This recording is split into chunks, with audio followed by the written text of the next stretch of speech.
and Employment Services. This is our second workshop on this agenda. And as you know that last week we had one workshop on resume preparation and how to prepare an effective resume. So this is the second workshop on this project. The project is Career and Employment Services, and so that's it. I mean, these two workshops will help you a lot. After the completion of this workshop, you'll learn a lot how to, prepare an effective resume and how to enhance your marketability or employability. So that will give you a boost for your, employability. So today's agenda, you already know me, who I am. So once again, I welcome you all to our today's session. And good evening to you and good morning for me, because it's 9 o'clock in the morning in Toronto, Canada, and it's 8 o'clock, I believe, just past 8 in Bangladesh, and I think it's 10 o'clock in China, whatever. So good evening to all of you and good morning for those who are attending this session from Toronto or Canada. So today's agenda will be discussing types of interview. So interview, sometimes in North America or in the world, interview is pronounced in America or Canada as interview. So sometimes I will be using the term interview. So interview, it may sound like interview. So remember, if you go to any American embassy for any interview for higher admission to any university in America, or if you go to any international organization, they may say this word like this: interview, not interview. So I'm just, since you are students of undergraduate programs, so I'm actually using this word to make it clear to you. So we'll be discussing different types of interview, preparation for interview, etiquette in interview, and interview practice with sample questions and answers. So here, so these are the topics, or these are the things that we'll be discussing, and preparation. So we'll have preparation and etiquette. Interview, has an etiquette, has a posture or different postures to follow. So interview is not just, meeting someone and answering questions from your interviewer. It's not just like that, so there are some things that you must know before you go for any interview, be job interview or selection or admission or marital or just for personal or social or individual, whatever. You need to meet people. So meeting people is an interview. And then, this meeting people, Dr. Jaman, welcome to our program. Hi, thank you. Good morning. And good morning. So, so he is Dr. Jaman. So he is a professor, and he teaches medical office administration program in a college as a professor. So let's welcome Dr. Jaman to our session. He already attended one of my sessions in my college, right? Yes. Yeah, you did. That's why I was excited. When I see this yesterday, I request you to send me that attachment too. Also kind of you. So let me introduce you to our audience. Most of the students are undergraduate students.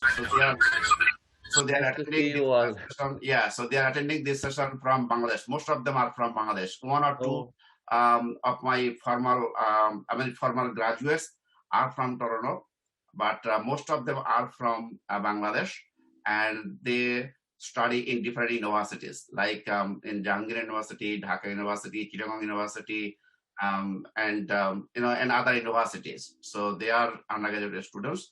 They attended my first session, which was on resume preparation. So this is today is a second session on interview. So we just have started. So welcome to our program. Okay, thank you so much. Nice to have you all. Okay.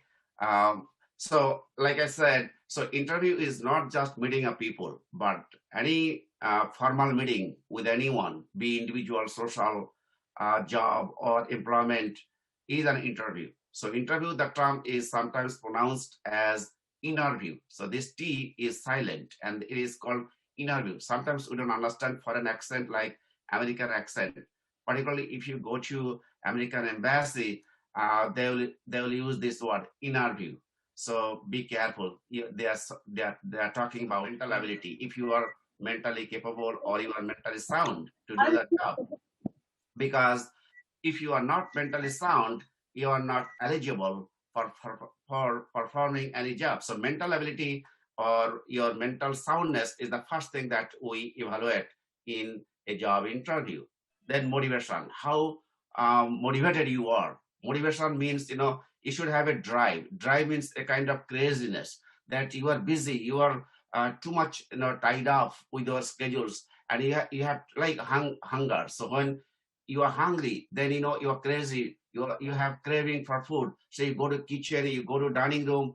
There is no food. You go to kitchen, and kitchen no food. You check the fridge, no food in the fridge. Then you go shopping. You go shopping. You need money. Oh, no money. You need credit card. Oh no, credit card has low credit.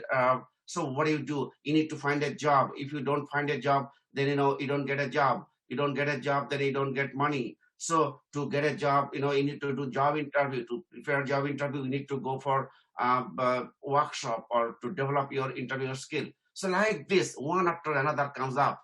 That's what we call motivation. Motivation does not come from outside. Motivation comes from within. You have to be self-motivated. You have to be motivated by yourself. That, well, I have to do this job. I have family. I have friends. I have my parents. I have my siblings. I have to take care of them. I have to take care of myself. Here, one of the requirements to become a Canadian citizen. Do you know one of the requirements to become a Canadian citizen here in Canada is you have to take care of yourself. That means you don't depend on your parents, or you don't depend on your friends, or you don't depend on others. You depend on yourself. That's what they teach us, that to become a Canadian citizen, this is one of the requirements. The requirement is that you have to take care of yourself. So, develop yourself. So that's called motivation. Motivation means you are motivated by yourself. I don't have to push you. Hey, hey, hey, wake up. It's 7 o'clock. The workshop time is coming up. You have to attend. I don't have to. Or wake up, wake up. You have to go to school or university. Time is running up. We don't have to push like that. You have to be pushed by yourself. That's what I mean by motivation.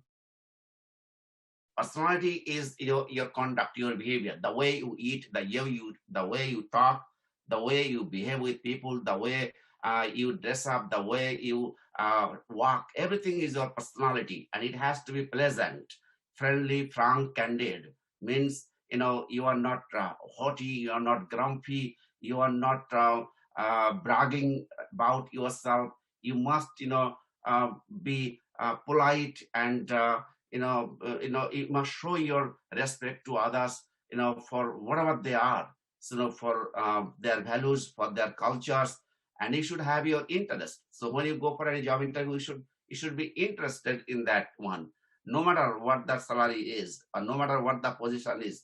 And then you should have some goals. What is your goal? That is the question asked in a job interview. What is your goal? So you have to clear that you have to make it clear that, well, my job goal is this, or my immediate goal is this, and my future goal or my long-term goal is this. So you have to be clear about your goals. So then experience means your job experience. If you have worked before, so your past experience, whatever experience you have gained.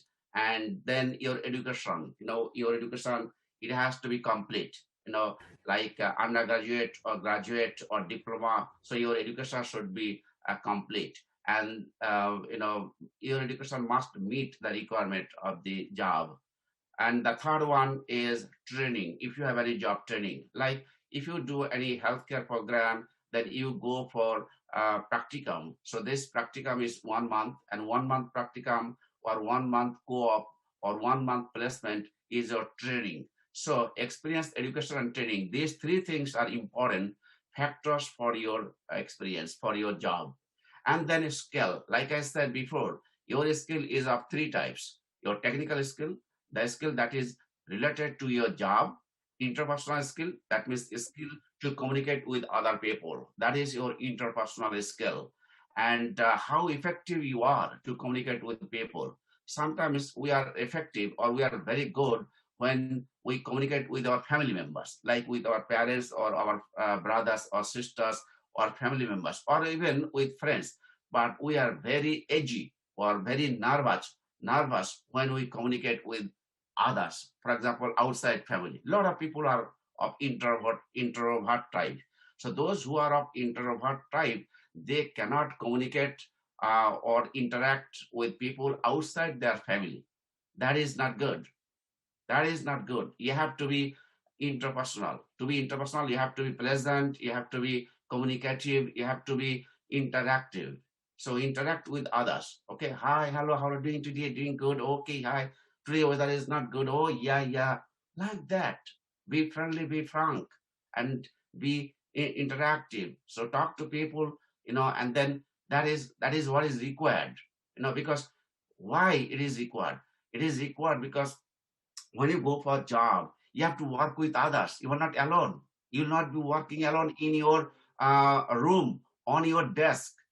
For example, now in a multinational environment, people work together with others. So someone might be from Africa. Jalal is studying in China. He is studying with others. Some of them are from Africa, Jamaica, or Nigeria. Some of them are from China. Some of them are from India or Bangladesh. So, he is studying, with people with different backgrounds coming from different countries. Like this, if you work anywhere, you have to work with people coming from different countries with different background. So you have to know their culture, and you have to be respectful to them. And so you have to be interactive. You have to have interpersonal skill. And then third one is organizational skill. Organizational skill means how organized you are. For any job, you have to be well organized. If you are not well organized, you cannot perform, or you cannot discharge your duties properly. So these are three types of skills: technical, interpersonal, and organizational. These things, these three aspects, your general, experiential, and skills, these three things are evaluated in a job interview. Okay, so your questions for your job interview, your questions will relate to these aspects.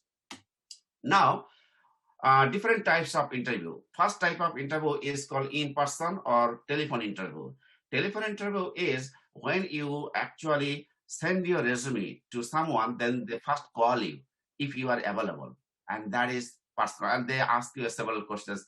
Well, where did you study? Oh, did you study at Chittagong University? Okay, which department? Oh, yes.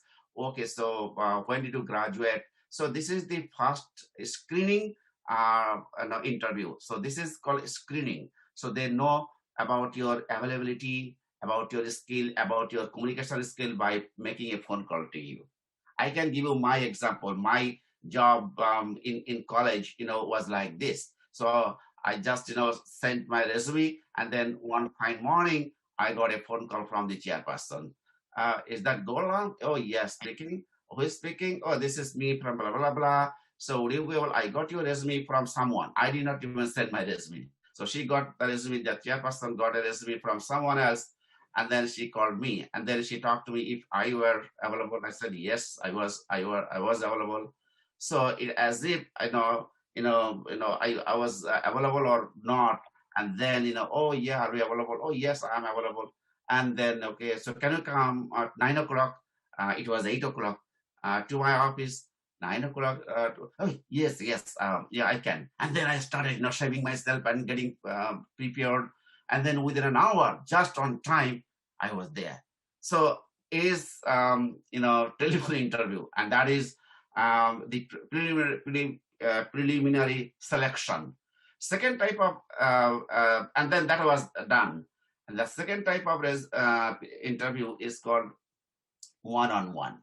One person, one interviewer, and one candidate. And sometimes it happens So usually in Toronto, most of the job interviews are one-on-one. So one interviewer, HR manager or boss or supervisor or line manager interviews one candidate at a time.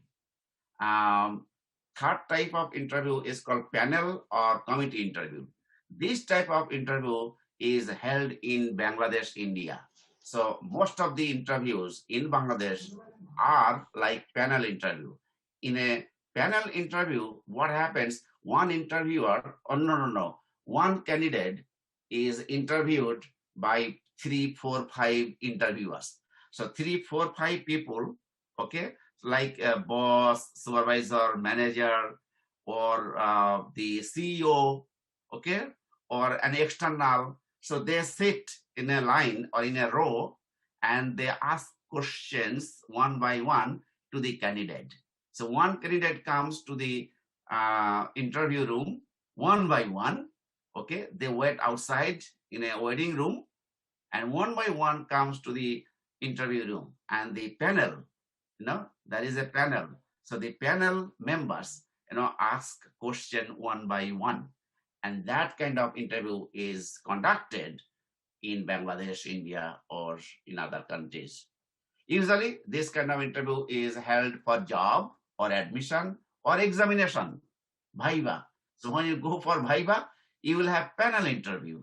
So if you do the viva for your exam, then you will have panel interview. If you have job interview, you will have panel interview. Okay, so or for admission to a program, it is a panel interview. Not one person will ask you question, several people will ask you question. Okay, now next, number 4 is behavioral question, behavioral interview. Behavioral interview is a kind of practical situation. So they make a situation or they make an environment and they test your behavior. It is a kind of how can I give you the example? I can give you one simple example. Long time ago in our country, in Bangladesh or India, the girl used to come in front of the people for from the groom's side for marriage, and then they used to say, okay, and they used to observe the girl's attitude, behavior, walking, speaking, and that's, I mean, they used to observe her behavior.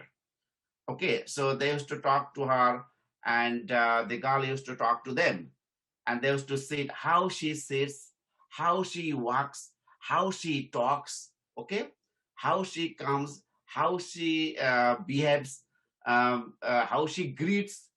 Those were the aspects to observe or to be interviewed. This is one example. But here, nowadays in Canada or in foreign countries, for any customer service job, they use behavioral interview. What type of behavioral interview? So they create an artificial environment and they observe how the candidate responds to that environment. For example, I can give you one example. One girl went to McDonald's, McDonald's for a customer service job, and the boss, came out and just in front of the coffee shop, so the boss offered a cup of coffee to the candidate.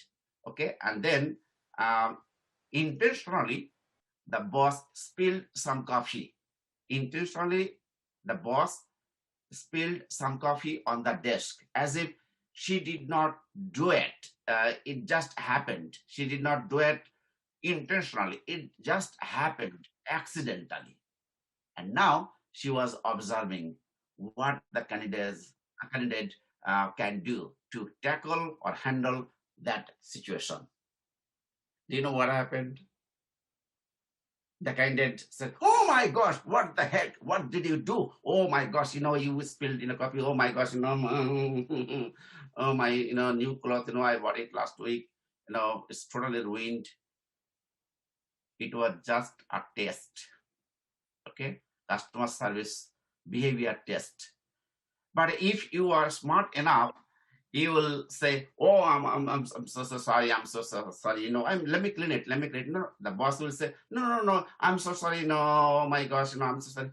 The candidate will say, "No, no. It's okay, sir or ma'am. I can clean it. Okay, can I have a piece of cloth or anything that I can clean it off?" So that is the behavior. That is tested, or that is observed in a behavioral type of interview. Next type of interview is lunch or breakfast interview. I got a position at Toronto University as a visiting professor, and that interview was a lunch interview.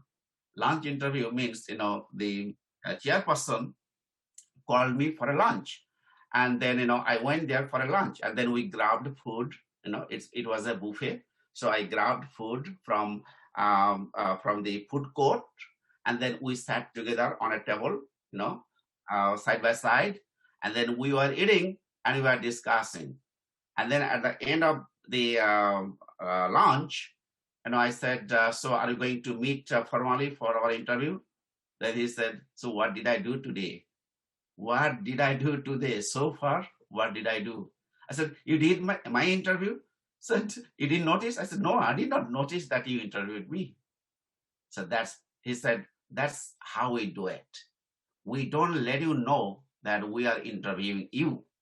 So that is called lunch or breakfast. Sometimes they may call you, they means interviewer, they means job employer, okay, or boss.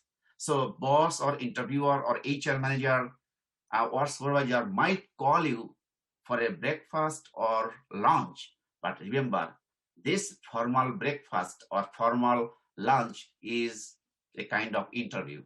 It can be a relationship. Sometimes we talk about marriage or for any marital purpose, or for any dating even, people go for lunch or breakfast, and there they meet first, and that is also interview. Interview means you are observing each other, okay? You are observing the person you are with, or he or she is also observing you.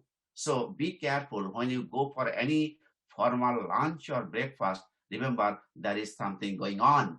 Either it might be a job or relationship, okay, whatever. Then group interview. Group interview. Does anybody have any idea about group interview? What it is about? Can anybody tell me what group interview is? Anyone? Any idea? Group interview. I have seen this interview.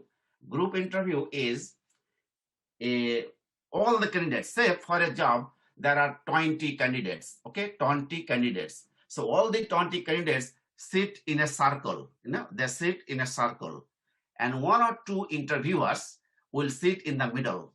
Okay, in the middle, and then the interviewer asks a question to one of them, and then the same question one person will answer, the second candidate will answer, the third person will answer, the fourth, like this. All the candidates, all 20 candidates will answer the same question. Then the second question will start from right. So the first question will start from left, the second question will start from right, and then third question again from left, then fourth question again from right. Like this, same question will be answered by all candidates. There are some merits and demerits about this interview. You know that the merit is the first person, actually advantage or disadvantage. The first person, when he or she gets the question, it is difficult for him or her, because the first time, so why are you here? For example, why are you here? Your answer is for a job. That is not satisfactory. If you say just for a job, or why should I hire you? If I ask you this question, the first person will answer. Then second person, it is already common. Third person, it is already gone. So you have to say something different. If you say the same answer, no good. So you have to do something. You have to say something that has not been said by others. So those who are answering late at the end of the circle, they have difficult times, real difficult times to answer this question, because the answer is already common. You have to say something new. So it is a very hard type of interview. And in Canada, many jobs are actually held, like this, with panel group interview. Many jobs, because the supervisor does not have time to interview one by one. So at a time, all of the candidates are here, and the same question will be answered by everyone, and then instantly he can judge who is giving a better answer for this question, so who is good and who is not. And immediately he can say that, well, you are selected, you are selected, you are selected. I'm sorry for all the rest of the candidates. This is called group interview. Number seven type of interview, I think you know about it. It is called working interview or audition. Audition is like America Got Talents, Britain Got Talents. So in an audition, like music, for music, people or candidate, candidate or one candidate goes to the podium, and the musicians or the interviewers, they interview, they ask you, okay, what are you gonna do? They say, I'm gonna sing today, I'm gonna dance today. So dance or singing, that is called audition. So this type of audition. But so out of these seven types of interview, for job, I would say number 6 and number 3, panel interview, and number 6, group interview. These two types of interview are common in Bangladesh.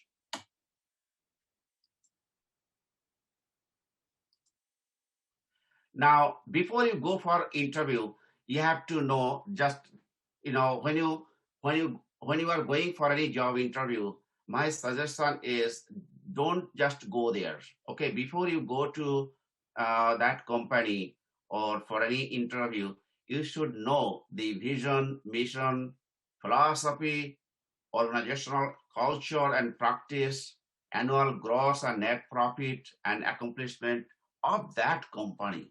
So do some research about the company. Okay, what is the vision?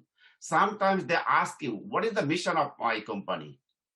You have to know the mission of this company. So before you go for that company, you must read the company mission and vision or philosophy from their website. This is called homework. Okay, you have to do some homework. Company organogram. What is the name of the CEO? So if you go for any job in, say, for example, Grameen Bank, or say, for example, Grameen Phone. So just for a customer service job, just example, for example, you must know who founded Grameen Phone or who founded Grameen Bank, when it was established, and who was CEO or chairman. Go for BRAC. If you go to BRAC, for example, for any job, so you must know when BRAC was established, who established BRAC, and who the present chairman is, or who is the HR manager. So you have to know the company organogram. That's called, before you go for job interview, you have to have some preparation for that company, and you have to prepare yourself. Know the place where you are going for job interview. So how can you go there? Do Google Map. So you have to know beforehand how long it will take for you to go there. How will you go there? By cab, taxi, Uber, or Lyft, or Pathan, or public bus, or you are driving yourself?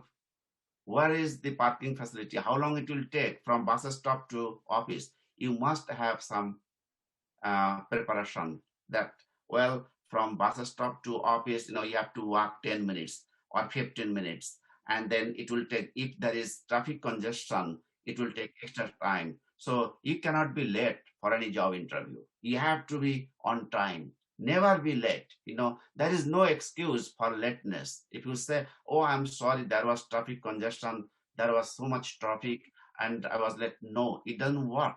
If you say that, no excuse. Next, arrival at the office. So you have to arrive at least 15 to 20 minutes before the interview begins. Don't be late. So why is that? It is just a standard, etiquette or a standard, principle that you arrive at the office at least 15 minutes before the job interview or any interview, even job or whatever. And then dress code. Dress code, you must see that dress, that is the culture of the company. If the company, uses blue color or yellow color, whatever the color, if you match that color, it is good for you because, you are following the company culture. So every company has a dress code, might have a dress code, not every company, but some companies have some dress codes. So if you know that dress code, you are following the culture of the company, and then the company will like you. So grooming means, usually not, very strong perfume. Use light perfume. Do not eat garlic or onion or fish, and no kitchen odor on your cloth. So you have to be clean, groomed, and neat. So usually, usually we should not eat garlic on the day of the interview or before you go for job interview. This is just for your precaution. Okay, some people do and they did and they lost the job. This is why I'm saying this. So this is your preparation. Research the company organogram, know the place, arrival at the office, dress code, grooming. Now, posture. Like I said, that job interview, there is some etiquette. You have to follow some etiquette. So how do you sit? Posture. Sitting, when you go to the job interview, so when the interviewer offers you a seat, then sit upright, but not too stiffly. So I cannot show you or I cannot demonstrate how to sit, but I will give you the description and you can practice, wherever you are, you can practice. So you have to sit upright and 10 degrees. So relax and lean slightly forward about 10 degrees towards your interviewer. So you sit in a way that you lean your head 10 degrees towards the interviewer. So like this, not like this. Okay, not like this, as we sit. So we just bend your head 10 degrees toward the interviewer like this, not straight, not like this, but like this, but 10 degrees towards the interviewer. That gives the message that you are both interested and involved. So if you bend your head 10 degrees toward your interviewer, it means you are interested and you are involved. Okay. If you sit like that, it means you are relaxed, too much relaxed, and you are not interested. Sometimes the boss, sometimes we see that boss sitting on the chair and, revolving the chair like that. So that means the boss is too much disinterested and also relaxed, not good. So you have to be, sitting like this. Second one, leaning back makes you appear too relaxed and casual, like I said. So if you relax and sitting back, it means you are too relaxed. So don't sit like that. Okay, and we don't sit like that. So this is the sitting posture. How to sit in an interview. Lean slightly forward towards the interviewer. And look at the head. The head is bent. And eye contact. Three things you need to see. The eye contact, the hand, and the head. Three things you need to observe from here. Now, second one is head. So, you have to, your head should be mirroring. So sometimes you have to mirror. So tilting your head very slightly to one side comes across as friendly and open. Okay, and this is posture of your head. So here you can see, okay, this is a good posture. Who is the interviewer and who is the candidate here?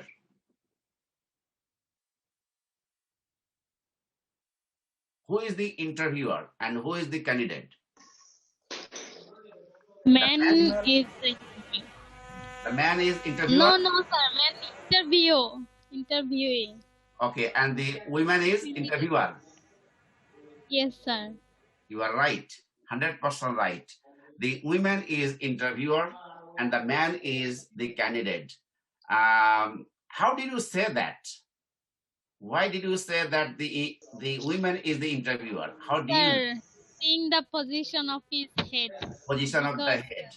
And the usually, man's head. that's right. You are absolutely correct. And another thing is the woman is holding a pen and a piece of paper and a folder. Yes, So usually yes, sir. the candidate does not have a pen or does not write or does not have a folder. So usually the candidate does not use a pen, right, in the interview board. Usually it is the candidate is empty-handed. The candidate comes empty-handed, right? And the interviewer, Yes, has a pen and a notebook to note down, right? To note down, to make some points. So you are correct. Very good. Next one is the position of your hands. If you are unsure of what to do with your hands, rest them loosely clasped in your lap or on that table. This line. So this is called clasp. So it clasps, okay, loosely, not too tight, loosely like this. So put it on your lap or on the table. So you cannot see my table, but you can see from the previous picture, you can see this man. So this man has put his hands clasped and on the table. That is the indication that he is the candidate, not the interviewer. So, you put your hands like this and keep your hands away from face. Some people, so they, touch too much, face like this, and don't do that in job interview or in any type of interview. Don't do that. So don't touch your, face with your hands. And this is the posture of the hands. So you put your hands on, if you have a folder, now you put your hands together and clasped on your folder, or the folder should be on the table and it should look like this. This is standard posture. Folding your arms, across your chest suggests a closed and defensive attitude. That means you cannot, sit like that. You cannot fold your arms like this. Waving your hands and arms around can be perceived as uncertainty and a lack of professionalism. So you should not wave your hands too much. Some people talk and they, use, hand movement too much. Not good. Okay. So minimize your movement of your arms and hands. So minimize. We move. For example, I'm moving my hand, right? I'm moving my hands, and that is my bad habit. In fact, it is not good. So I'm moving now because I'm teaching. But when I go for job interview or if I go for any formal interview, I don't move that much. I'm very much careful that look, I should not move my hands too much. Okay, but I'm teaching here. I'm very much informal now, so I'm moving my hands, but not good. You should not move your hands and arms too much. Now, this is the posture of your hands. From this picture, you can see that all these candidates, so how they put, you can clasp or you can just put, one hand on another, but it should be on the table. And I think if you see any news reading on television, you can see the news reader is putting her hands together on the table like this. If you see just today, after this session, you watch any television, Bangla Vision or Channel I or Indian Bangla, any channel, and just watch the news and see where and how they are handling their hands. You can see that definitely the news reader is clasping her hands and putting the hands on the table like this.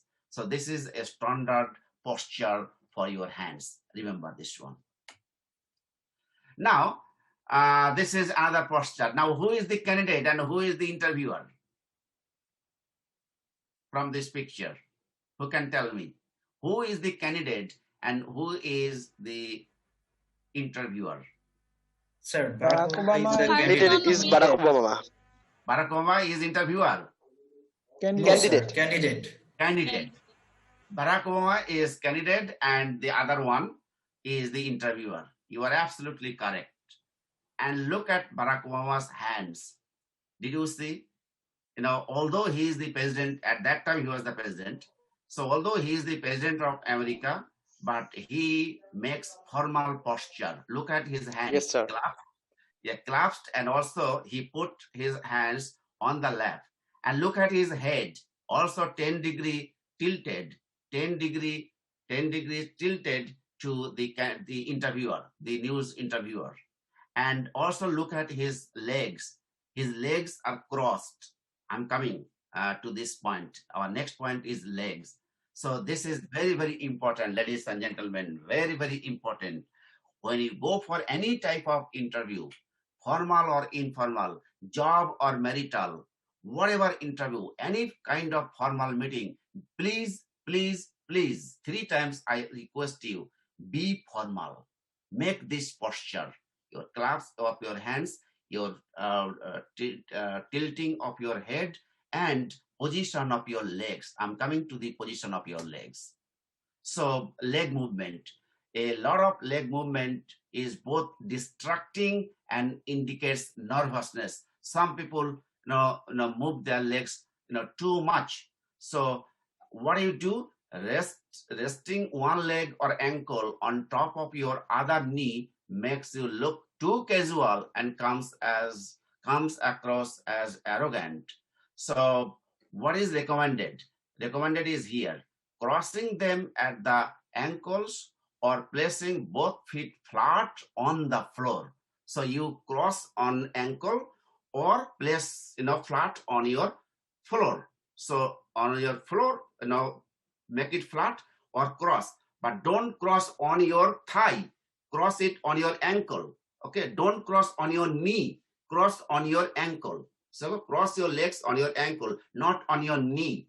Okay, so that's this is another posture. So this posture is acceptable. Okay, so you cross, but since you are sitting and there is a table, so they don't see you. But this should be the standard posture for your legs. Okay, now eye contact. So eye contact is our next posture.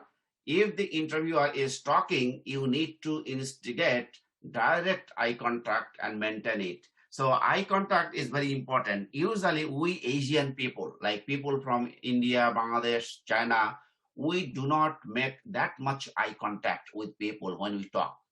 Particularly when we talk to seniors like uncles or parents or teachers, if we make eye contact, they get angry.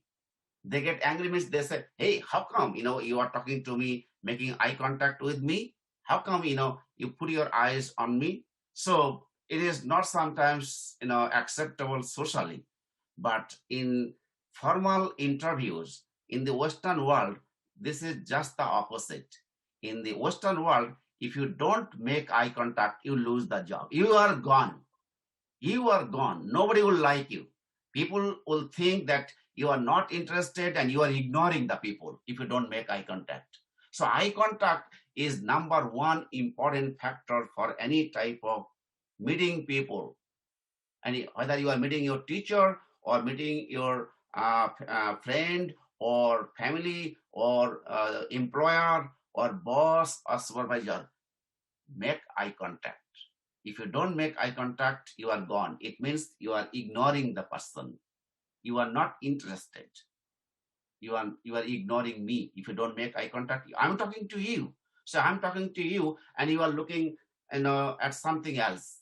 Okay, you are not making eye contact. You are looking at your paper or document or your notebook. I'm talking to you. For example, teachers, when the teachers give lectures in classroom, and if you look at outside, or if you look at others, or if you look at your table or your notebook, teachers get angry. They say, hey, what are you doing? Okay, what are you doing? So you are not paying attention to me. So this is important. You have to pay attention to the people you are talking to. Okay, so eye contact is very, very important. And here, so now you tell me who is the candidate and who is the interviewer. Sir, the black t-shirt person is interviewer, And because the paper one is on his hand. Yes. Okay. She is holding the paper, and she has a computer, right? She has a computer, and the other girl is the candidate, definitely, because the girl, look at her hands. So her hands are loosely clasped, and she has no paper, no folder, nothing, and she's sitting not in front of the computer, but the girl with the black shirt is sitting in front of a computer. So definitely she is the interviewer, and she's also holding a piece of paper. I hope she is holding a resume or something like that. So good guess, good guess. And look at the eye contact. Look at the eye contact. So you have to make eye contact like this. So in any job interview or in any type of formal interview, please make sure that you make eye contact. Now, voice. Your voice should not be monotonous. Your voice should be, so breathe and pause before answering a question. This is another point, another tip for you. When you answer your question, even I ask your name. So what's your name? I know your name, but if I ask you about your name, don't say, my name is Muhammad Imdadul Haq, for example, or my name is Nabila Hussain.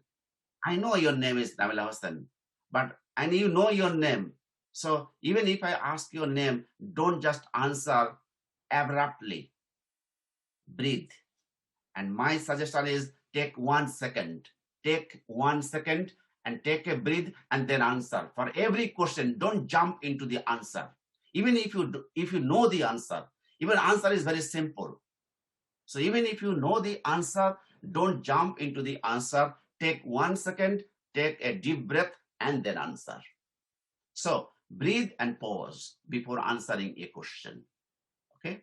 And you should interact with the interviewer as an equal, not as a subordinate. So you are not a subordinate, equal. Make it equal. Okay, you are asking for a job, but you are not begging for a job.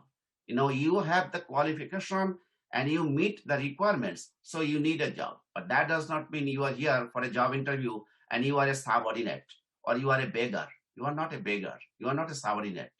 Even if you are an employee, but you are not a subordinate. You are not a beggar. So try to maintain equality, okay?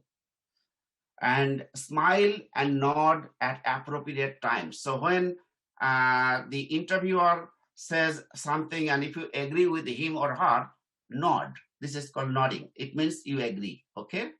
And don't overdo it. So not too much. No, not too much like this one. And avoid erupting into laughter. So don't laugh too much, but sometimes you have to laugh. If the interviewer says something, then you have to, and something funny. If the interviewer says something funny, and he or she makes fun of something, then he or she laughs. If she laughs, you have to also mirror. You have to mirror the interviewer. You have to laugh as well. So if I say something funny, then I laugh, and you have to join me. If you don't join me, that means you are not mirroring the interviewer. So mirror. So mirroring interviewer is another important factor. So if you don't know what to do, you just mirror. When I first came to Dhaka city, long time ago, this is my personal experience. So I was eating dinner, and we were eating fish, and then I had some bones, but it was a formal eating, formal dinner. So I was very edgy, nervous, what to do with bones. because back home, we used to eat, without any formal dining table or without any formal people. And we used to throw the bones, and the cats or dogs used to, use the bones. So that's how we used to eat when we were in villages, in rural areas. There was no formal bone plate or formal, eating. So we used to eat, and we used to throw the bones, and the cats were waiting for that bones, and then they used to eat right away. Okay, but here in Dhaka city, when I first came here, I was a child, but I didn't know what to do with the bones. And then I was observing others, what they do. So I was intentionally taking time to eat, as if I was mixing my food with fish, and I was sorting out the bones from the fish. So I was taking time intentionally, but my intention was to observe others, what other people can do. And I saw they were eating, and they were putting the bones on a small plate. I said, oh my gosh, they're putting the bones on a plate. I did not know that that was a bone plate. So I said, oh my God, they're putting the bone on the plate. Usually we use the plate to eat food, to eat rice, and they were putting the bones on the plate. So I was very surprised. Oh my gosh, why they were doing that? Then I noticed that everyone was doing the same. So they were putting the bones on the same plate. And then I said, okay, so if you can do it, I can do it. So then I was also putting my bones on that plate. But later on, they asked me that, was I surprised? I said, yes, I was surprised. I did not know that. And why did you put the bones on that plate? They said, well, that's called bone plate. We don't, spread the bones around unlike you do at rural areas. Here we collect the bones, we put it and put it on a plate, and that's why we call it a bone plate. I said, now I understand. So that's called mirroring. So you mirror your seniors, mirror your teacher, mirror your parent, mirror others, mirror your supervisor, mirror your interviewer to learn better. Now, this is attire. Attire means formal dress. So, your dress code, on a formal, a day, or on a, like your graduation day, your convocation day, your job interview is also a formal day. So, your dress should be formal. And look at this. So they were reading a folder and holding the folder in their hand. And their dress code is like this. Let's take a break. Okay, 5 minutes break. We'll be back right after 5 minutes. Okay, this is preparation before interview, and now you can now mute your camera, mute your microphone. So now, what to do at the interview? So before you go for job interview, so you do this: greet the front desk receptionist. Greet the front desk receptionist. Why? Why do you have to greet the front desk receptionist? You introduce yourself. Why you are here? You say, hi, my name is Golam. I'm here for a job interview. I have an appointment at 10:30. Oh, you have an appointment. What's your name? My name is Golam. Oh, your name is Golam. Okay, my name is Rubaira. I'm here for an interview at 10:30. Okay, have a seat. So introduce yourself and tell them why you are here. And greet. First of all, you greet. So if you greet, now here in Canada or USA, we say hi. So in Bangladesh, obviously you will not say hi. You will say salam. If you know that the receptionist is Hindu, say adab. If you are a Muslim and the receptionist is a Muslim, use our cultural greeting. So our cultural greeting is salam, as you greet me. Salam alaikum sir, salam alaikum ma'am. So yes, greet in a cultural way. So that is acceptable. Okay, here the culture is hi, hello. So here in Canada or North America, we say, hi, my name is Golam. I'm here for a job interview at 10:30. Have a seat. Okay, we take a seat. If you are in Bangladesh, don't say hi. Say, salam alaikum. My name is Rubaya. I'm here for a job interview at 10:30. Okay. The next is follow the front desk instruction. The front desk, is asking you to sit or to wait, or maybe she will take you to another room where other candidates are waiting. So you follow her. or follow him. Handshake with HR manager. Okay, it is not not mandatory. Not mandatory in Bangladesh. Here in Canada or America or in any foreign country, handshake is mandatory. Handshake is mandatory. You must shake hand with the interviewer or with the HR manager. Usually they will shake hand. I mean, they will extend hand, and you have to extend hand as well. This is Western culture. But if you are in Bangladesh, you don't have to shake hand. You don't have to. You don't have to. Okay. So you just say salam. That's enough. And they will not extend their hand to shake hands with you unless it's a foreign company. Greet the interviewer. Okay. When the interviewer comes to you, then you say greet, whatever way. So you have to greet and then sit only when you are asked. Okay. So don't sit abruptly as soon as the interviewer sits. When the interviewer will ask you to sit, only then you should sit. Otherwise, don't sit. Okay. Don't sit unless you are asked to sit. And when you sit, you must say thank you. So don't just sit. So for example, you are in Viva board, okay, for your exam. You are Rubaya, you are in Jagannath University. So master's final, you have to do Viva exam. So when you go to the Viva board, okay, you greet and then you go and then wait until the interviewers or the examiners ask you to sit. When they ask you to sit, then you sit and then you must say thank you. When they offer you any tea or coffee, politely you say no. Sometimes they will ask you, would you like a cup of tea or would you like a cup of coffee? Say, thank you so much. I'm okay. Thank you so much. I'm okay. My interview in England, PhD interview, I'm sharing my experience. So, the interviewer, the examiner from Liverpool University, like Robert Clive. Robert Clive was the first viceroy who came to India in 1947. Okay, and the people from Liverpool speak. Their accent is very difficult. So my supervisor, not supervisor, my examiner, PhD examiner, was from Liverpool University. But I was so scared. But when I came to him, to the examination room and Viva board, then he said, would you like a cup of tea? I said, no, because I was so nervous. I was shaking like this. Then he said, I'd like to have a cup of tea. So what about you? I said, no, thank you.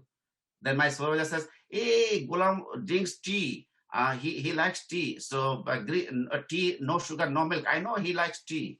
So then, why don't you have a cup of tea? I said, okay. So in foreign countries, there is no peon or no one to help you with tea or coffee. So he was making tea. So he turned the kettle on and then he put hot water in the cup and then, okay, I know how you like tea. So he put a tea bag in the cup and then he gave that tea cup to me. And then I said, thank you so much. And then I was holding tea, I was sipping, and then he was talking. And then I was talking. He was talking, I was talking. He was talking, I was talking. And then there were other teachers as well. 2 hours gone by, I did not notice that I was talking to them. After 2 hours, they all stood up and shook my hands and said, congratulations, Golam. We have decided that we will pass you. Now, from today, you are doctor. Oh my gosh. So I did not notice that 2 hours was gone. And, we were talking about our research, about our topic. We did not notice. So that was another way. I'm sharing my experience with you so that you learn different situations and environments and what happens. Now, when you are asked a question, answer briefly. Don't, give a long answer. Answer briefly and clearly. And don't elaborate unnecessarily. Just to the point. Give to the point answer. But don't make it too short. Okay. Make it, your answer should be moderate. It should not be too short, should not be too elaborate. It should be moderate. Satisfactory. You are satisfied with your answer. And be focused, be normal and positive. Okay. give positive answer, and be normal. Don't be nervous. This is very important. Don't be nervous in the interview. Nothing. If you don't get it, so what? Nothing, will happen. So don't be nervous. This is very important. Talk to yourself before you go to interview. Don't say like that, oh my gosh, if I don't do well, what will happen if I don't like that teacher. That teacher is very grumpy, very ill-tempered. The teacher does not give good marks. Oh my gosh, if I don't good marks, I'll lose marks. Don't feel that way. Feel normal. So what? Don't care. But be confident. That is my suggestion for you. Be confident. Be normal. Be positive. Be self-confident that you can do it and you will do it. Okay? Now, these are the questions. Like I said in the beginning, that I'll give you a sample questionnaire from where you will get at least 70 to 80% questions. So these are the questions that are asked most in most of the interviews. These are the questions that are asked in most of the job interviews in foreign countries, particularly in Canada or USA. In Canada or USA, these are the questions that are asked in any formal job interview like this. Tell me about yourself. That is the beginning. They begin an interview with this question. Tell me about yourself. What do you know about this company? Why should we hire you? Okay, why do you want to work here? What are your goals? What are your weaknesses? Okay, why did you leave your past job? When were you most satisfied in your job? What can you do for us that others can't? Tell me some positive things your last supervisor said to you. What salary do you expect? And number 12, do you have any questions? These are 12 questions. If you are in Toronto or USA, if you go for any job interview, at least 8 questions, 7 to 8 questions you will get in your real job interview in Canada. I have selected these questions for our students. So those who go for job interview, they say, sir, exactly. Now, out of 12 questions, I got 7, I got 5, I got 6 in a comment. I said, very, very good. So if you are in Canada or USA, if you go for any job interview, you will get at least 5 to 7 questions coming from this list. Okay, so let's get some sample answers. Let's see what would be your sample answer, okay, for these questions. So number 1 question, tell me about yourself. When you get this question, or introduce yourself, sometimes they say introduce yourself or tell me about yourself. So briefly explain your education, skill, and experience that fit the job you are looking for and what you are doing now. So you can say, oh, my name is Ruwaya. I studied in geography and environment at Jagannath University. After completion of my education, I worked in an NGO for a couple of years, and there I did this, and this. And right now, my contract is finished, and I'm looking for a job in this field. So briefly, you say your education, your skill, and experience. 3 things. You see, briefly explain your education, briefly explain your education, your skill, and experience, and what you are doing now. Okay. So I said like this. So this is what you will do.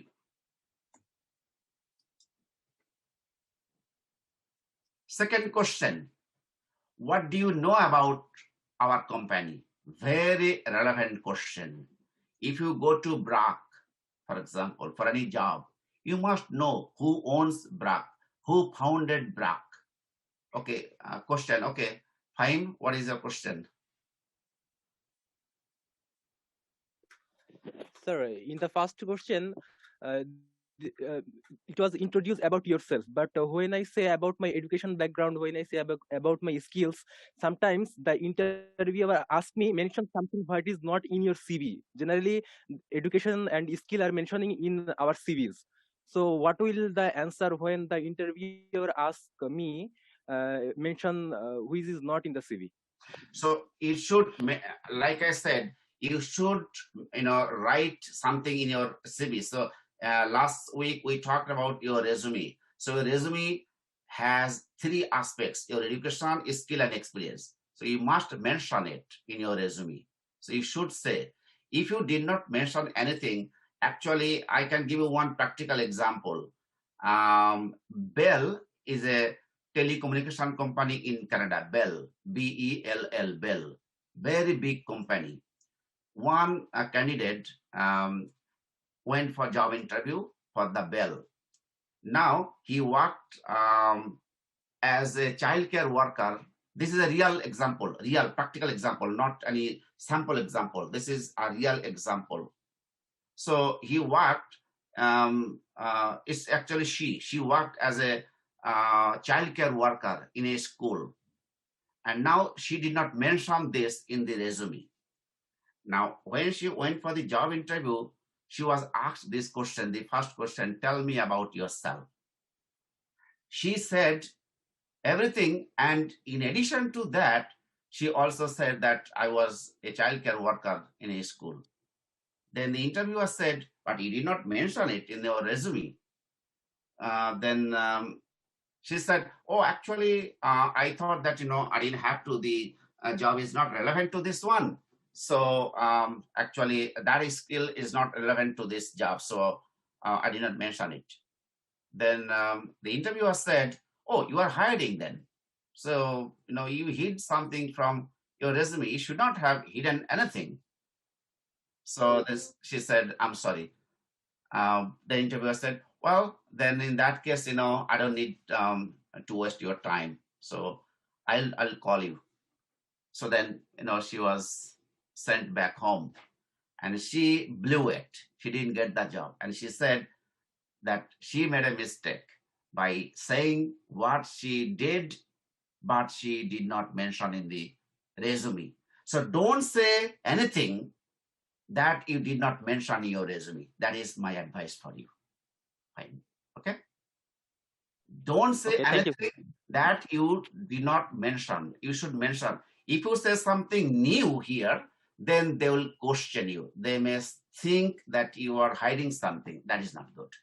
Okay, so next question, what do you know? And that is a real situation. I'm giving you practical example, not any imaginary example. This example is practical, real. Okay. What do you know about our company? Like I said, you have to say, sometimes see like this. Oh, this company is doing very good. Your pay is good with incentives and benefits. The customer service is excellent. Last year you had enough profit. So this is just beating the drum of the company. If you beat the drum of the company owner or CEO or HR manager will be happy. Will be happy with you. They think that well, you are good with positive attitude. Although the company is not doing good, although just for the sake of argument, but you have to beat the drum of the company. You have to beat the drum of the company. You say, oh, the company is doing very good. I love this company. I'd be very happy if I can get a position to work with you. So like this, you have to beat the drum. Number 3, third question. Why should we hire you? That's a big question. Why should we hire you? This is not what you expected. Why should we hire you? So you have to say, here you have to just summarize your experiences. It is already mentioned in your resume. So you summarize your resume like this, or your experience. Well, I have had over 5 years of experience working in the multinational companies, and with my proven record of satisfaction of customer service, I could make a big difference in your company. I'm confident I would be a great addition to your team. So here you say that, well, you have 5 years of experience or 2 years of experience or even 1 year of experience, and then you can make a big difference, because you can use that experience and your skill, and your education is in this field. You have practical experience, and your customers are satisfied. Customers means clients. Your clients are satisfied with you, with your service, and your past job. Why I'm coming to that point? Why you need this job? So you have to say like this, that your customer service is good, and this is an administrative assistant position. So you will say that, well, I have a proven record of satisfaction, proven record of satisfaction, with my customer. So that means I can deal well with my clients. Number 4, why do you want to work here? That is another question they will ask you. Of course, they will ask you, if you are so good, if you have qualification, if you have a skill, then why do you want to work here? What happened to your last job? You are looking for a job. It means either you don't, it is clear that you don't have a job, or maybe you have a job, but you want to change your job. You want to switch your job. So there might be 2 reasons why you need a job. Either you are unemployed, you have no job, or you already have a job, but you want to switch from one job to another job. So the question is very much relevant, and 90% interviews, ask these questions. 90% interviews ask these questions.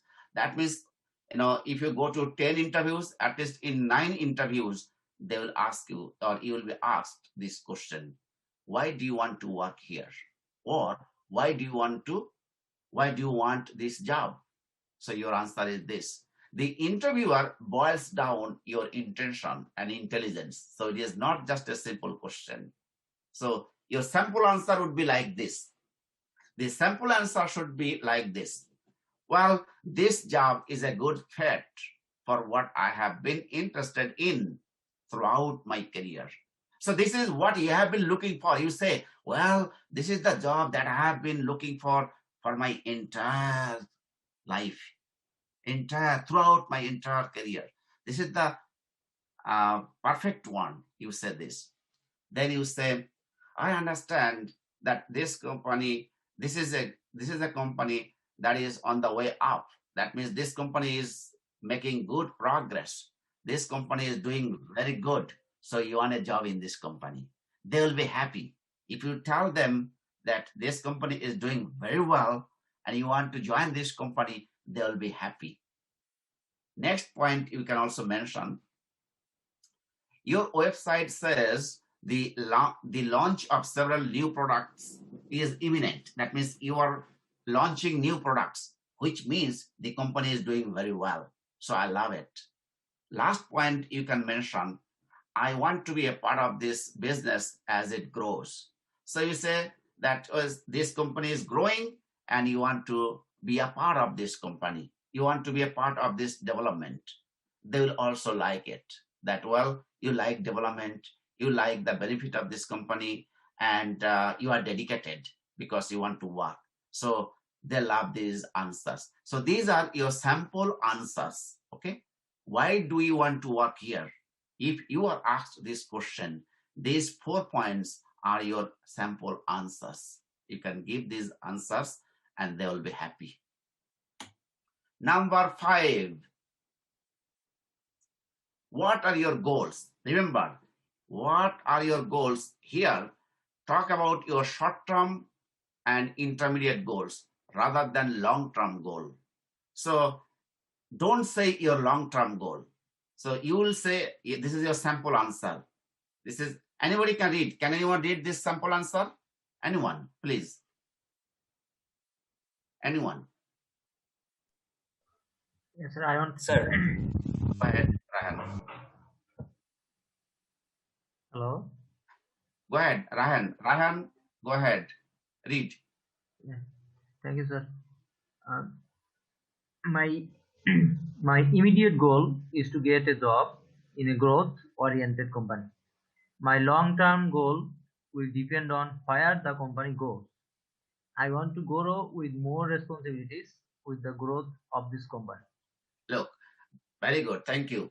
This answer I have selected very, very carefully because this is the question that is 100% asked in any job interview. In any job interview, this is the question that is 100% asked. So I have selected this answer very, very carefully. You will say, my immediate goal is to get a job in a growth-oriented company. My long-term goal will depend on where the company goes. You did not say your long-term goal. If you say, after 5 years, I'll go abroad to look for a job in a multinational company. If you say that my long-term goal is to go to a big company for a higher salary, you are gone. They will not hire you. They think, oh, okay, if you go there, then okay, you don't need to work here. You have to tell your weaknesses, but at the same time, it should not cost your job. So this is my tricky answer. This tricky answer is very smart answer. I am saying this. I'm very shy and nervous to express myself. And I am always working on it. But that does not hinder my work. In fact, I have proved my worth before as a serious employee in my past job. So what my weakness is? My weakness is that I am very shy and I am very nervous. But that does not, I'm working on it. That means I'm trying to get over my nervousness.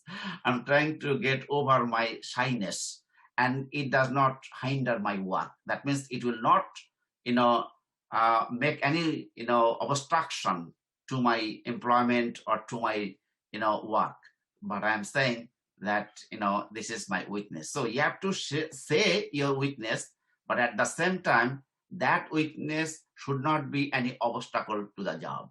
That's what your answer should be. Number 7 question.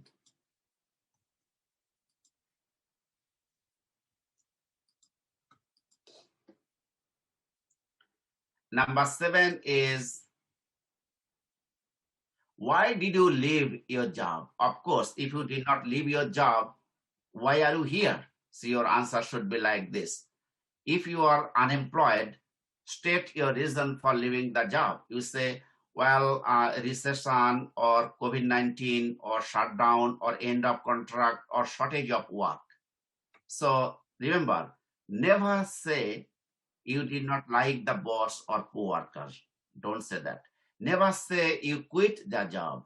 If you say you quit your job, then they will think that, well, you may quit this job too. And it is expensive, it is waste of time, waste of money to hire a new employee. So they don't like it. So don't say that, well, my job was very stingy, my boss was very stingy, my boss was very ill-tempered, it was very hard for me to work with him. Don't say that. Don't say that, the environment was not good. I was not feeling happy with my co-workers. Don't say that. What you should say is this. Well, due to COVID-19, a lot of people have lost their jobs and the company was not doing well, or there is a shortage of work, or there is a shutdown, company shutdown, or, due to economic recession, they have cut back the employees. So, we had to go. So you have to say something where you are not responsible for losing the job. The company or economy is responsible for losing the job. Okay.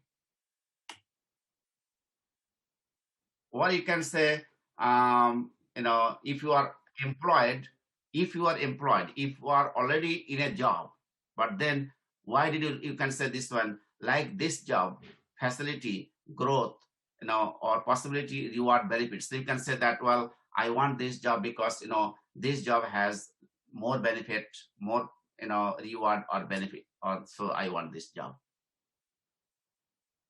But basically, I presume that when you are for any job interview, you don't have any job with you. So you will be unemployed. So if that is the case, focus on economy, focus on recession, focus on COVID-19 shutdown or shortage of work or end of contract. Don't talk about any harassment or salary or your weakness. Number 8, when were you most satisfied in your job? Here, this is my sample answer. You can say this.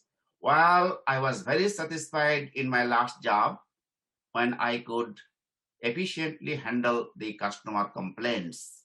I was happy when they were happy. So whatever job we do, we are actually dealing with clients. Clients means people. So you have to say that we are happy when the clients are happy. I was happy when the clients were happy, when the customers were happy. So dealing with customers means dealing with clients is very important. So you say, well, I was happy. So I was satisfied or very satisfied in my last job when I could efficiently handle the customer complaints. I was happy when they were happy. So you say like this. And this is a very good answer, sample answer. Number 9, what can it do for us that others can't? So here, this is my sample answer. You can say, well, with my strong technical skills and the ability to handle clients, I can build a strong, sustainable partnership needed most in the present world of competition. So here, you are focusing, here you have to beat your own drum. You can say, it's like your exam report. So your exam or report card, sometimes your teachers say, well done, excellent. So you say, my supervisor used to say, well done, keep it up, good job, like this. So my supervisor was very happy with my performance. You say like this. But sometimes you get this question, not always. Those questions were very common. Now, what salary do you expect? Okay, let me ask you this question. So what would you say if you are asked this question? What salary do you expect? What would be your answer? That's right. Exactly, that is the answer. What salary do you expect? You see, I would like to follow the company policy. That is my simple answer. You said this. Wow.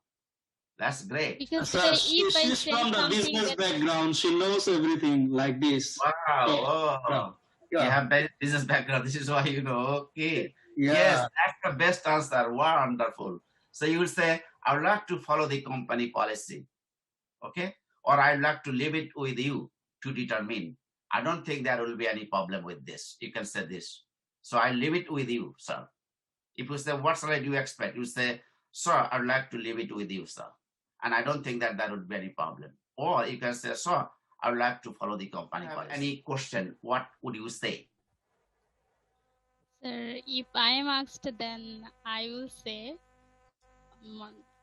I will want to know about my future challenges that I can face in my first phase of in the company. What is your name? I don't see your name. I just see Sir, your picture. I am Hajira Akhtar from Jahangirnagar University. Which department?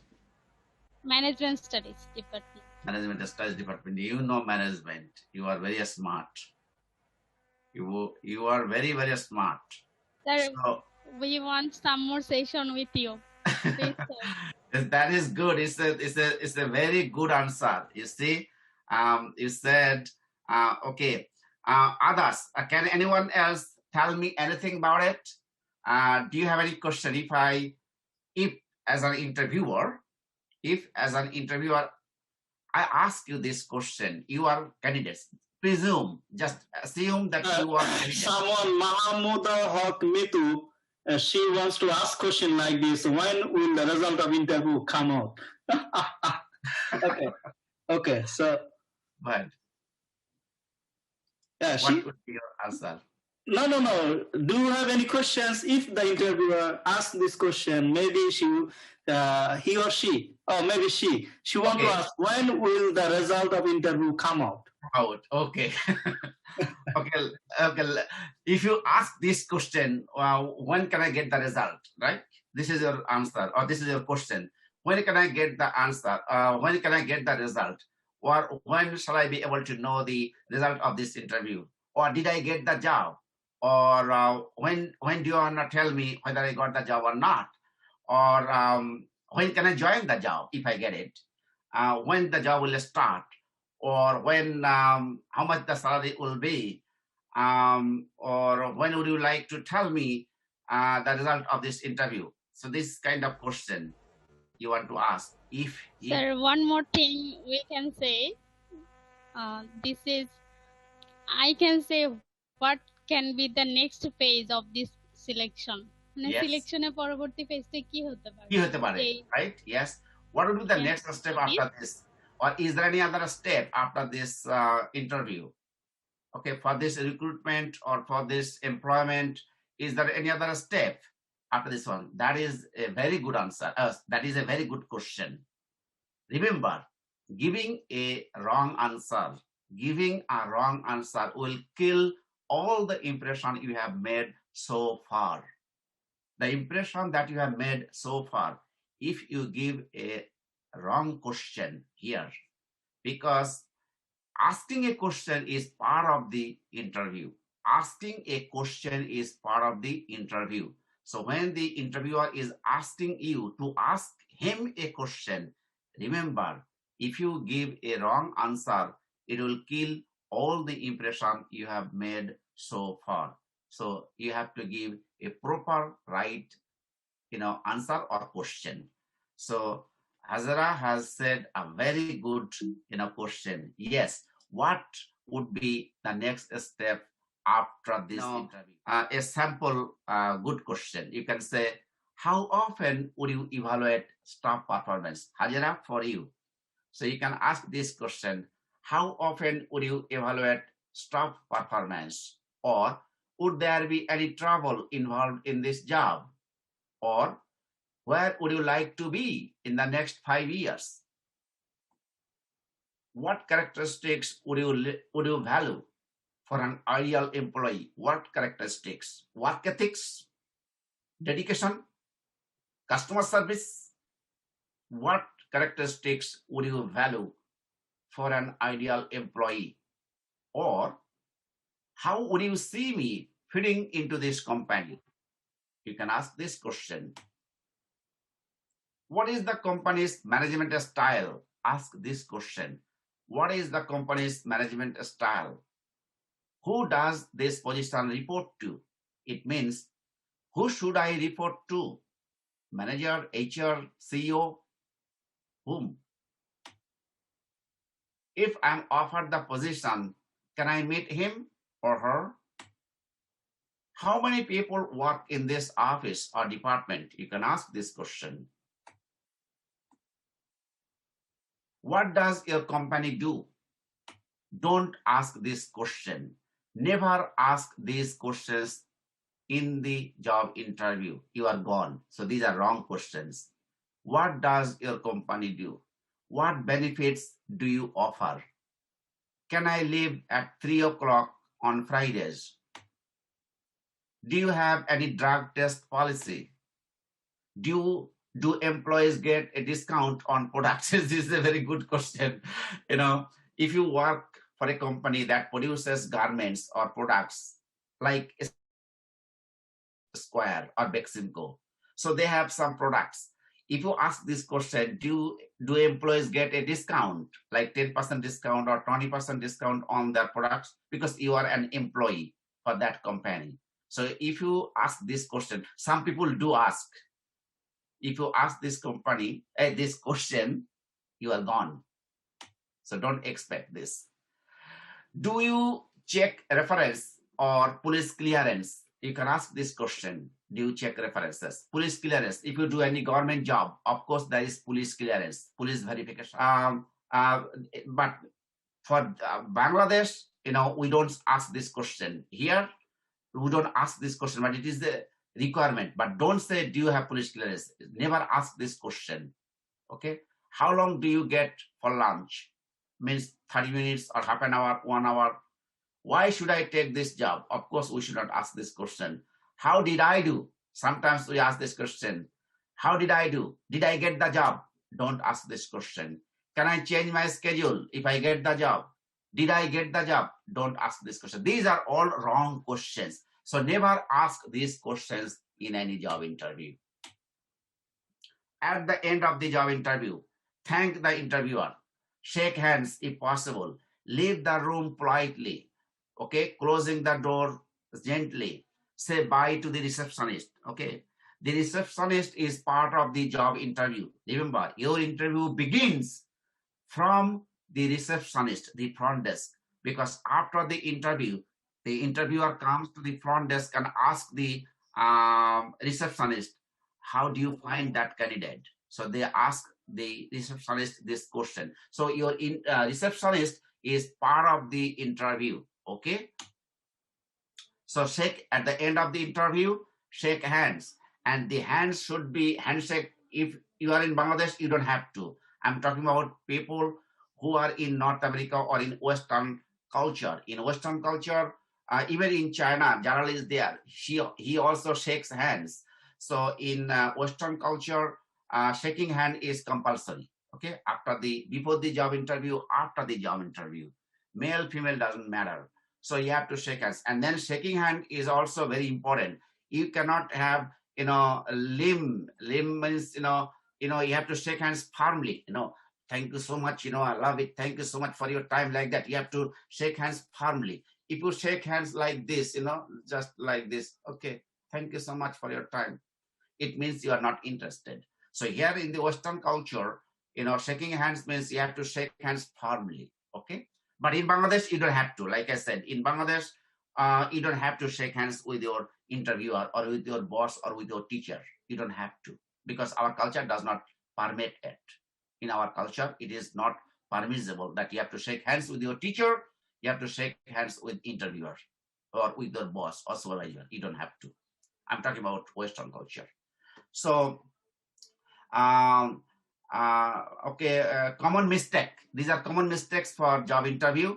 Don't be late, and don't have limp handshake, not making eye contact, talking in cliche. Cliche means, cliche means like said, okay, it's raining cats and dogs. It's like a cliche. Or love at first sight. This is called cliche. Don't talk like that in the job interview. And not talking the right question, not asking the right question, playing with your phone. Don't play with your phone in job interview. If you have any phone call, don't receive it. When you are in a job interview, if you get any phone call, don't receive it, okay? And don't lie, okay? Checking time, sometimes, we can check time in the job interview, okay, taking time. No, forget about your time. After the interview, send a thank you letter by mail or email or phone or telephone or fax to the company. Thank you so much for your time and energy for interviewing me, like that one. Then wait for a few days. Then follow up about the results. Follow up again after 1 week or after 2 weeks, follow up, okay? But first, after the interview, as soon as you go home, then send a formal letter. Send a formal letter or text about the time they gave for you, okay? So this is very, very important. Send it. A lot of people don't. They forget to do anything. They just wait and they don't hear. No, you know the company. You went there for a job interview. After you come back, you just send them a formal thank you letter by mail or email. Now, any question for you? Now it's open for you. Sir, I have one question. Like, if your supervisor, like during scholarship application, maybe your professor or someone sent an email, like this is the email interview. So how about the answer if anyone or the company or the scholarship committee send you an email and you have to answer the email? So what would be the answer and what would be the possibilities? The email is like a formal letter. So you have to treat the email as a formal letter or a formal invitation. So you have to properly write the name of the interviewer or the name of the supervisor or the name of the person, and then address and email formally as you write, the heading of a letter. So you have to write the heading. So you write their name and then use formal greeting like dear Dr. Golam, dear Dr. Chen, okay, or dear Mr. Chen. You have to use formal and then formal greeting. And then at the end, you write your full name with your student ID or with your address, telephone number, full address. and then it has to end with greetings like thank you so much. I'm looking forward to hearing from you. Okay, about it, like this. So you have to end with formal greeting, like yours sincerely or sincerely yours, and also hope. Like just before that line, you have to add this line. I am looking forward to hearing from you. This line you must add. So it means the candidate is waiting for his answer. So they will give a response. They'll give an answer to this one. But what I'm saying is you have to make a formal letter as if you are writing a formal forwarding letter. So email should be treated as a formal way of communication. And the possibility is there. The possibility is there. Good possibility. Any question? বাংলায় প্রশ্ন করতে পারো, যদি বাংলায় করতে চাও বাংলা প্রশ্ন করতে পারো। স্যার আমি তাহলে ওদেরকে, ওরা ছোট তো ওরা মনে হয় অতটা বুঝে না, আমি একটু বাংলায় বলি ওদের। আমি কেন বললাম এটা আমি জানি, আমাকে হচ্ছে যখন আমি স্কলারশিপের জন্য অ্যাপ্লাই করছি বিভিন্ন জায়গায় এটা করে, আমার সামনে অনেকে করে, যেহেতু স্যার আপনি জানেন না আমি এজেন্ট হিসেবে কাজ করি অনেকের সাথে। তো এই ক্ষেত্রে হয় কি, অনেক সময় স্কলারশিপ কমিটি তারা একটা ইমেল দেয়, কিছু কোশ্চেন দেয়, ওই যেমন আপনি বললেন যে জবের জন্য কিরকম ফিট, ওরকম বলে তোমাকে যে স্কলারশিপটা আমরা দিই, এই যে তুমি ব্যাকগ্রাউন্ডে অ্যাপ্লাই করছো বা তোমার এই সুপারভাইজারটাকে তুমি চয়েস করছো, এই ফিল্ডে রিসার্চ করতে চাও, তুমি কিভাবে ফিট স্কলারশিপের জন্য, বা তোমাকে দিলে তুমি কি করবা, এরকম অনেক কোশ্চেন করে। তুমি আর ডিগ্রি নিলা, ডিগ্রি নেওয়ার পর তোমাকে সরকার তোমাকে টাকা দিল, স্কলারশিপ দিল, বাট পরবর্তী তুমি দেশের জন্য বা পৃথিবীর জন্য তুমি কি করবা, তোমার কন্ট্রিবিউশনটা কি থাকবে, অনেক কোশ্চেন করে এই রিলেটেড। তখন উত্তর হচ্ছে সেম ওই যে স্যার যেমন বললেন, প্রতিটা প্রশ্ন সুন্দর করে বুঝে গুগলে গেলাম, কপি পেস্ট করলাম, নট লাইক দ্যাট। হ্যাঁ, গুগলে যাব, আমরা আইডিয়া নিতে পারি, যারা জানে বুঝে, ওই যে স্যার যেটা বলছে, হোয়াট মেক্স ইউ ইউনিক, নিজেকে ফুটায় তুলতে হবে। যেমন স্যার বললেন যে রিলিভেন্ট করতে হবে, সবসময় আমার নয় যে স্যার রিজুমি এবং সিভির মধ্যে পার্থক্য দেখা দিছে, সব লিখে দিলাম বাপ চোদ্দ সব, নট লাইক দ্যাট। এখন যে স্কলারশিপের জন্য অ্যাপ্লাই করছি বা যে ব্যাকগ্রাউন্ডের জন্য অ্যাপ্লাই করছি, ওই ডিগ্রি রিলেটেড কি কি আমি করতে পারবো বা কি কি পড়বো, কি কি আমার কাজে লাগবে, বা আমার সুপারভাইজারের সাথে কিভাবে আমার রিলেশনটা তৈরি হবে, আমি কোন রিসার্চ করতে চাই, আমার সুপারভাইজার কি রিসার্চ করতে চাই, এই জন্য তার প্রোফাইল ঘাটা, গুগলে রিসার্চ করা, ওই ইউনিভার্সিটি কি তাদের পলিসি কি কি আছে, বা স্কলারশিপ কাদেরকে দেয়, কি কারণে দেয়, এই ইত্যাদি ইত্যাদি সব বিষয়গুলো দিতে অ্যাপ্লাই করতে হবে। আমি একটা প্র্যাকটিক্যাল এক্সাম্পল দেই, তাহলে আমাদের স্টুডেন্টদের সুবিধা হবে। ধরো আমি এনভায়রনমেন্টাল এথিক্স এর উপরে আমি পিএইচডি করব, আমি অ্যাপ্লিকেশন করছি। এখন সুপারভাইজার বা প্রফেসর বা administrative organisation or administrative office আমাকে বলছে যে what would you like to do, what is your future goal with your education, or why would I give you this scholarship to do this research on environmental ethics. So এখানে আমি প্রথমে জার্নালের কথাকে আমি summarise করে খুব সংক্ষেপে 1-2 লাইনে বলে দিচ্ছি। উত্তরটা হবে এরকম, তুমি বলবা যে কি কাজটা হয়েছে আর কি কাজটা তুমি করবা নতুন যেটা এখনো হয়নি, এইটা বললেই তুমি ফিট। জাস্ট 2 লাইনে। আমি করেছি কি যেটা আমি বলেছি যে environmental ethics is one of the newest topics or issues nowadays in the current century, particularly in the difficult times of pandemic. Now the environment is polluted, but these are the things that have been done so far, but still there is a scope for doing further research or development on this project or on this topic. This is what has not been done. My target is to address this issue so that our country, our students, and particularly myself, all will be benefited out of this research. সেটা বলবা। আর কি জিনিস নতুন আছে, কি করতে দেখা যাচ্ছ, কি বের করেছো, ফাইন্ডিংটা কি, ওই ফাইন্ডিংটা বলবা, যে ফাইন্ডিংটা আগে কেউ বের করে নাই। তাহলে তোমার পাবলিকেশনটা হবে একটা ইউনিক পাবলিকেশন। রিমেম্বার, তুমি কখনোই যেটা অলরেডি হয়েছে তুমি যদি সেটাই বলো, তাহলে তোমাকে কেন নিবে, তোমাকে কেন দিবে, তাই না? ঠিক এমনিভাবে জবের ক্ষেত্রে যখন তোমাকে প্রশ্ন করতে যে what can you do for us that others can't, so you have to say something new that others can't. So এইটাই হচ্ছে তোমার ইউনিকনেস, তোমার মানে স্বাতন্ত্রতা। আর গুগল থেকে সাহায্য অবশ্যই নিবা, কিন্তু একটা কথা মনে রেখে দিও, গুগল থেকে কখনোই কপি পেস্ট করবে না। যদি 2-1টা লাইন শব্দ নিতে পারবা, কিন্তু কখনো হুবহু কোনো লাইন নিও না। মানে রিসার্চ প্রপোজাল তৈরি করার ক্ষেত্রে কোনো লাইন হুবহু নিবা না, কারণ আজকাল এগুলো বহুত রকমের আমাদের কাছে কিন্তু আমি অ্যাজ এ টিচার আমার কাছে কিন্তু অনেক রকমের মেকানিজম আছে, অনেক রকমের টুলস আছে যেটা দিয়ে আমি ঠাস করে বের করতে পারি, প্লাজারিজম সেকার দিয়ে বের করা যাবে ইনস্ট্যান্ট বের করতে পারি, এবং সেটা কিন্তু আমি হ্যাপি না যদি বের হয়। তো এটা স্যার করবেন একটা যে আপনি যদি অনুমতি দেন অ্যাড করি ওদের জানার জন্য। আরেকটা বিষয় হচ্ছে যেটা আমার প্র্যাকটিক্যাল এক্সাম্পল থেকে বলি, যেহেতু আমি এজেন্ট হিসেবে কাজ করছিলাম, এটা কখনো করবে না। স্যার যেমন বললো ইন্টারভিউতে যেমন লেট করাবে না, সেম ওয়ে অনলাইনে ইমেল পাঠায় প্রফেসর, উত্তর দিতে হবে timely, one thing.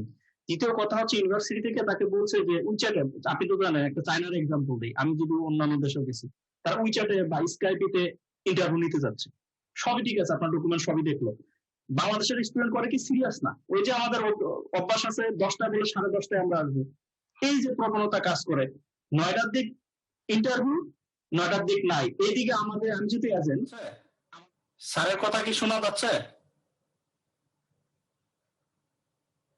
Hello, research proposal খুঁজবে না, হায়ার এডুকেশন চেষ্টা করবে, যারা চাকরি খুঁজবে তাদের জন্য আমার এইটাই অনুরোধ থাকবে, রিমেম্বার, মনে রেখে দিবা যে looking for a job is itself a job. Okay, এটা একটা full time job. Looking for a job is itself a job. তোমার জব হচ্ছে জব খোঁজা, সুতরাং এটা একটা জব, জব খোঁজা, জব খোঁজাটাই হচ্ছে একটা জব। সুতরাং এর জন্য তোমাকে ফুল টাইম এফর্ট দিতে হবে। তুমি জব করলে যেরকম 9টা থেকে 5টা পর্যন্ত জব করো, তুমি যখন জব খুঁজবা তখন 9টা থেকে 5টা পর্যন্ত জব খুঁজবা, অর্থাৎ ইন্টারনেটে হোক, রিসার্চ করে হোক, বা সিবি নিয়ে কোম্পানি টু কোম্পানি হোক, তোমাকে মনে রাখতে হবে যে I am in a job. And what is your job? To look for a job. So to look for a job is itself a job.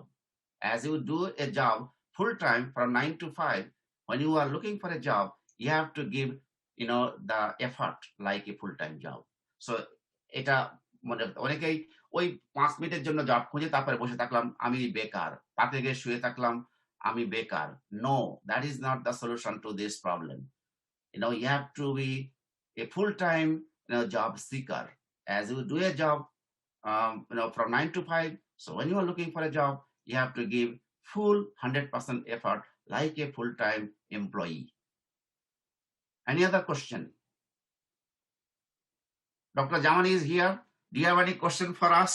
How was the session? Or you want to add something to us? You have to unmute. You have to unmute the mic.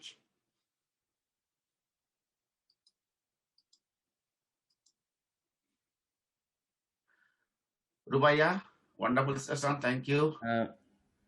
So I have nothing to say. Actually, I am very pleased to have Dr. Golam with myself in my college. That he is such a wonderful person and then so knowledgeable. I am very pleased to having with him to work. And then when I saw yesterday that he is making a or program like this, I was so much interested, and then I sent him that you can add me. Then he add me, so I am very pleased. And then you are lucky to have him with all this conversation. He is so much knowledgeable and so much impressive. And then all the time, all my students in the MOA program, I teach the medical office assistant program and health unit coordinator program. My student also very eager to meet him, and we always have fun. We used to see movie and then some program with this, all this kind of program. We teach together in our college. That's very, very good. And thank you so much. It is also my pleasure to have you with us and with all these students. These students are very enthusiastic and very pleasant and very interactive and dedicated. They have commitment. I'm very pleased with all of you. Really, I mean it, because this is Bangladesh. Usually, our students, we blame them. We say that our students are lazy. They are not serious. Who says this? Our students are, look, time is very important. Time is running out. So every moment, every second, we have to be serious. We have to do something. Okay. And then we have to prepare ourselves. Penny and penny, I always say this, penny and penny make many. Penny and penny make many. 1 penny, 2 penny, and then it makes $1. Like this, today you learn something, tomorrow you learn something else, And then, day by day, I taught at Janginaur University, I taught at Brack University, I taught at East-West University, Eastern University, Otis Dipankar University, Newcastle University, and then I taught in Malaysia. One of you wanted to know who I am. So I've been teaching and doing research over 31 years. Of this 31 years, half of it I spent in Asia, get some funding. Today, you have learned a lot, and also Jaral is helping you out. So he's giving you the tips, how to apply for research funding, how to apply for higher educational admission. And I have also given you the tips. So now you are totally different. You have the edge over others. You have the edge over others means you have the advantage over other students. Those who are studying but did not attend this session, look at them and look at yourself. You are totally different. You know a lot of things. Now, if you talk to other people, your behavior, your manner, your way of speaking will be different from theirs. Definitely, I believe that your manner will be different. Should have these differences. You should have these differences. That all, I know. I am a student of Dr. Golam. I know this thing. I know how to talk. I know how to impress people. You have to make some impression on others. The first sight, we say first love at first sight. Do you know what I mean? We mean that you have to make first impression. The first day you meet people never forget that impression. The first day you meet your supervisor, the first day you meet your employer, the first day you meet your interviewer, the first day you meet your teachers. That impression they have, they never ever forget.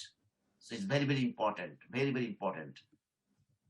Thank you so much, Mahmuda Haq, Mitu. Mitu, where are you from? Where are you studying now?